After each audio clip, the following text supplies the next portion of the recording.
السلام علیکم۔ آج منگل ہے، جنوری کی 24 تاریخ۔ پاکستان میں اس وقت شام کے 7، بھارت میں 7:30، اور یہاں ہمارے اسٹوڈیوز کی گھڑیوں میں صبح کے 9 بج رہے ہیں۔ وائس آف امریکہ واشنگٹن کی اردو سروس سے میں ہوں خالد حمید، خبروں کے ایک بلیٹن کے ساتھ۔ پاکستان کے مرکزی بینک نے پیر کو ملک میں شرح سود میں مزید اضافہ کر دیا ہے اور اس کے بعد شرح سود 27 سال کی بلند ترین سطح پر پہنچ گئی ہے۔ تاہم مختلف تجزیہ کاروں کو شبہ ہے کہ شرح سود میں مزید اضافے سے ملک میں افراط زر یعنی مہنگائی کو کنٹرول کرنے میں کوئی خاص مدد نہیں مل پائے گی۔ اس وقت پاکستان کے ادارے شماریات کے مطابق ملک میں افراط زر کی شرح 25% ہے، تاہم بہت سے تجزیہ کاروں کا کہنا ہے کہ حقیقی معنوں میں یہ 30% سے بھی زیادہ ہے۔ دریں اثنا وفاقی کابینہ کا آج اجلاس ہو رہا ہے، جس میں نئی قسط کے لیے IMF کے مطالبات کو پورا کرنے کے لیے حکومت کی جانب سے کیے گئے اقدامات پر غور کیا جا رہا ہے۔ اس میں ٹیکسوں میں اضافہ، توانائی اور گیس کے نرخوں میں اضافہ اور کرنسی کی شرح تبادلہ کو مارکیٹ کی قیمت پر رکھنا اور دیگر امور شامل ہیں۔ سویڈن میں قرآن پاک کو نظر آتش کرنے کے خلاف سینکڑوں شہری اور مذہبی رہنما لاہور میں جمع ہوئے اور احتجاج کیا۔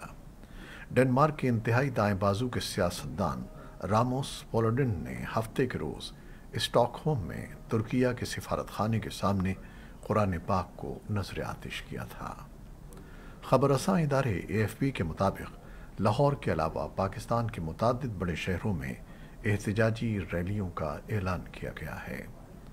ترکیہ کے صدر رجب طیب اردوان نے کہا ہے کہ سویڈن کے دارالحکومت اسٹاک ہوم میں ترکیہ کے سفارت خانے کے قریب احتجاج اور اس میں قرآن نظر آتش کرنے کے واقعے کے بعد سویڈن کو اب یہ امید نہیں رکھنی چاہیے کہ ترکیہ اس کی نیٹو رکنیت کے لیے حمایت کرے گا۔ متعدد عرب ممالک جن میں سعودی عرب، اردن اور کویت شامل ہیں، انہوں نے اس واقعے کی مذمت کی ہے۔ پاکستان کے وزیر اعظم شہباز شریف نے بھی قرآن پاک کی توہین پر مذمتی بیان جاری کیا ہے۔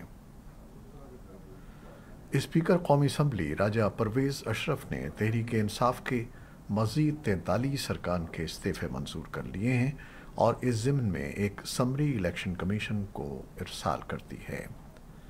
اسپیکر قومی اسمبلی نے ایک ہفتے کے دوران تحریک انصاف کے 110 سے زائد ارکان کے استعفے منظور کیے ہیں۔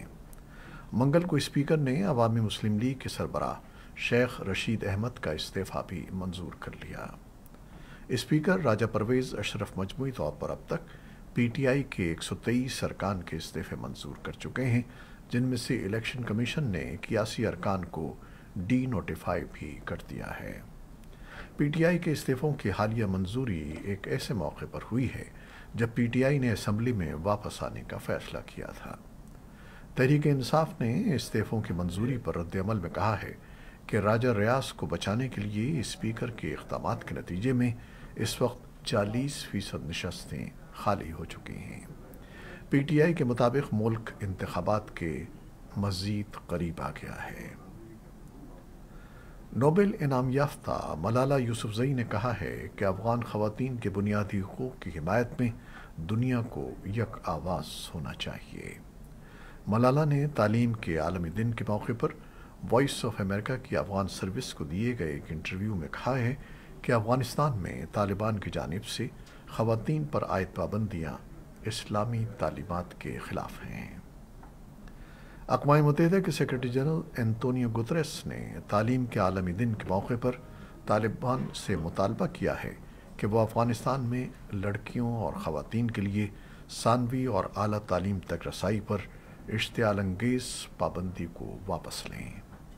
انہوں نے ایک ٹویٹ میں کہا کہ اب وقت آ گیا ہے کہ تمام امتیازی قوانین اور طرز عمل کو ختم کیا جائے جو تعلیم تک رسائی میں رکاوٹ ہے۔ تعلیم کا عالمی دن ایک ایسے وقت پر منایا جا رہا ہے جب چھٹی جماعت سے اوپر کی تعلیمی سطح پر لاکھوں افغان لڑکیاں تقریباً 1.5 سال سے تعلیم سے محروم ہیں اور ان کا مستقبل غیر یقینی کا شکار ہے۔ اس کے علاوہ طالبان نے سن 2022 کے آخر میں یونیورسٹیوں میں خواتین کی تعلیم پر پابندی لگا دی۔ یونیسکو نے تعلیم کا عالمی دن افغان لڑکیوں کے نام کیا ہے۔ اس موقع پر امریکی charge D affairs Keran decker نے اپنے رد عمل میں کہا کہ آج تعلیم کا عالمی دن منانا مشکل ہے کیونکہ افغان خواتین اور لڑکیاں اب اس حق سے محروم ہیں۔ تعلیم افغانستان کے مستقبل کی سرمایہ کاری ہے اور لڑکوں اور لڑکیوں سب کو اس کا موقع ملنا چاہیے۔ اقوام متحدہ کے انسانی امور کے انڈر سیکریٹری مارٹن گرفٹس کی قیادت میں ایک وفد پیر کو کابل پہنچا۔ اس سے پہلے امینہ محمد کی قیادت میں اقوام متحدہ کے اعلیٰ سطحی وفد نے بھی افغانستان کا دورہ کیا تھا۔ وفد نے پیر کو طالبان کے نائب وزیر اعظم ملا عبدالسلام حنفی سے ملاقات کی اور افغانستان میں لوگوں کے لیے انسانی امداد پر تبادلہ خیال کیا۔ مارٹن گرفٹس نے حنفی کو بتایا کہ اقوام متحدہ نے 28 ملین افغانوں کے لیے 4.6 بلین ڈالر کی امداد کا مطالبہ کیا ہے۔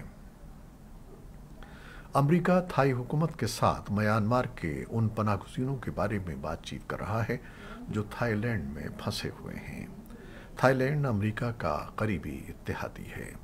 امریکی محکمہ خارجہ کے کونسلر ڈیرک شولے نے وائس آف امریکہ کے ساتھ ایک انٹرویو میں کہا کہ کئی سالوں سے تھائی لینڈ مہاجرین کے مسائل پر ہمارا قریبی ساتھی رہا ہے اور ان مسائل کے بارے میں ہم ان کے ساتھ مسلسل بات چیت کر رہے ہیں۔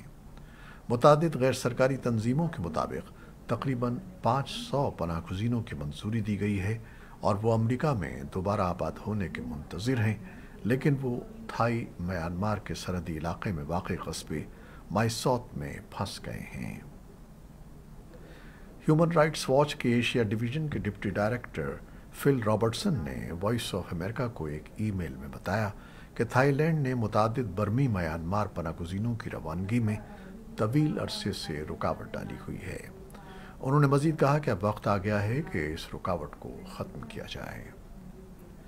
امریکہ کی ریاست کیلیفورنیا کے شہر سین فرانسسکو میں فائرنگ کے 2 مختلف واقعات میں 7 افراد ہلاک ہو گئے ہیں۔ خبر رساں ادارے ایسوسی ایٹڈ پریس کے مطابق فائرنگ کے واقعات پیر کو سین فرانسسکو کے جنوبی ساحلی علاقے میں مشروم فارم اور ٹرکنگ فرم میں پیش آئے۔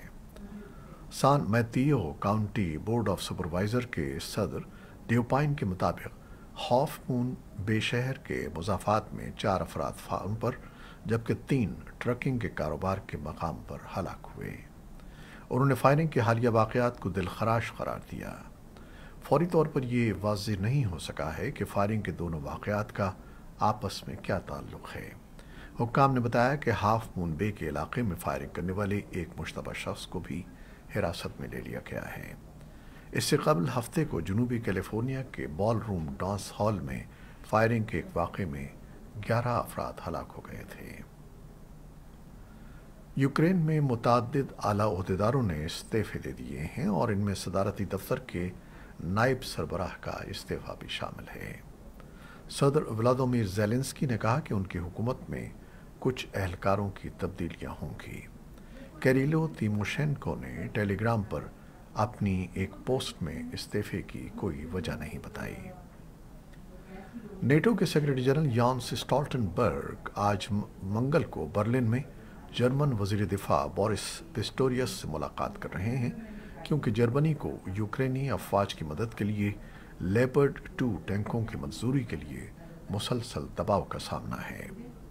جرمن چانسلر اولف شولز کے ترجمان نے پیر کو بتایا کہ جرمنی ٹینکوں کی منتقلی کو مسترد نہیں کرتا، لیکن اس بارے میں کوئی فیصلہ نہیں کیا گیا ہے۔ پولینڈ کے وزیر اعظم نے پیر کو کہا کہ ان کا ملک ایسے ممالک کا اتحاد بنا رہا ہے جو جرمن ساختہ ٹینکوں کو یوکرین بھیجنے کے لیے تیار ہے، چاہے جرمنی باضابطہ اجازت نہ دے۔ یورپی یونین کے وزرائے خارجہ نے ایران کے خلاف پابندیوں کے چوتھے دور کا اعلان کیا ہے اور روس کے خلاف پابندیوں کے ممکنہ 10ویں پیکج پر تبادلہ خیال کیا ہے۔ وزراء نے یوکرین کے لیے $540 ملین کے نئے فوجی اخراجات پر اتفاق کیا ہے۔ پیرس سے لیزا برائنڈ کی رپورٹ کے مطابق یوکرین کے لیے نئی فوجی فنڈنگ سے اب یورپی یونین اور رکن ریاستوں کے